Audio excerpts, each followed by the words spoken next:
Hello mga Mima, samahan niyo ako mag-skincare routine gamit ang Infinite Vida Skincare. So marami nagre-request sa inyo, mag-video daw ako ng buong step-by-step process kung paano nga ba natin ginagamit ang Vida Skincare set. So first, nag-start tayo with Vida Dew Cleanser. Actually, this cleanser is super nice kasi you just need pea size to cover up your face. Sa totoo lang ho, hindi lang ho yung face, pati yung leeg, kilikili at singit na lang, di ba? Nako-cover up niya sa sobrang foamy ng cleanser na to. So ginagamit ko kasi yan every time na naliligo ako and shower at night. And what I love about this, it has panthenol to hydrates, conditions, and nourishes your skin. Because maybe katulad ko kayo, meron na kayong mga nagamit na skincare before and every time na sinasabon nyo yung mukha nyo, nakakaramdam kayo ng hapde. Alam nyo yung mapapangiwi ka sa hapde.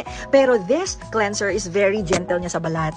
No, actually, kapag nakakaramdam ka daw pala ng hapde feeling, no, every time na nag-wash ka ng face mo, it's not good sa inyong skin. Kasi even yung natural oil sa balat natin, natatanggal. Which is, kailangan natin yon to protect our skin barrier. Next step naman is ang ating Lotus Soothing Toner. Actually, aside sa mga ingredients na na-mention ko kanina, na meron sa ating cleanser, it has Madeca Complex. Actually, nakikita nyo yan sa mga ointment, yan para sa mga sugat. But now, bakit nilagay natin sa toner? Because our skin needs healing. Whether it's acne, rashes, and other skin conditioning. Actually, sobrang natuwa nga ako isa sa feedback ng mga client natin. Kasi na-surprise siya that after 3 days of using our Vida Skincare, talagang nakita niya talaga na umimpis talaga ang mga sumpa, no? Makikita niyo yan sa aking timeline, isa sa mga nabigay sa atin ng feedback, no? Kaya sobrang ganda niya because it has Madeca Complex para mabilis mag-heal ang mga acne and other skin conditioning na meron tayo. This toner has 10 hyaluronic acid as well and meron din siyang niacinamide. So ikaw bahala kung gagamit ka ng cotton before using it or you can just simply do skin flooding.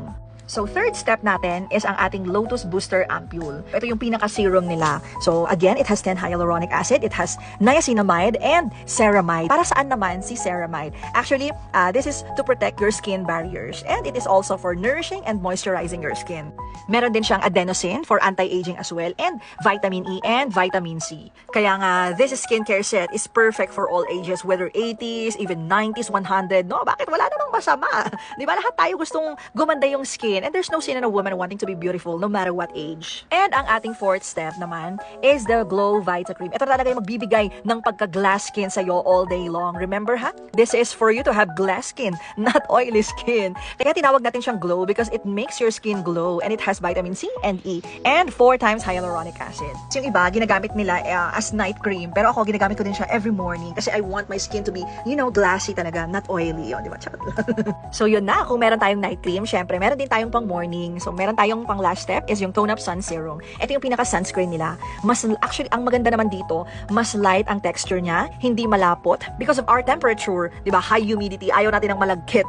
And on top of that, dahil mahilig ang mga Pinoy sa whitening, it has glutathione. Meron din tong pearl powder to give you a very natural glow that reflects light. No? And it has niacinamide, SPF 50++, PA+++. Kaya naman, perfect talaga siya for daily use. And lastly, it has collagen to give you more bouncy skin. Chika ko lang sa inyo, actually first time ko talagang mag-share ng isang skincare products. Marami akong na-try before, pero ito kasi yung mga very cheap lang dahil syempre ito yung afford natin, 'di ba? And with the result is okay naman siya, pero talagang nagsasuffer din yung skin natin kasi may hapdi feeling, nagbabalat talaga yung skin. There are times na hindi ka talaga makalabas kasi pulang-pula ka at 'di ba? Para kang nilitsyon na pulang-pula.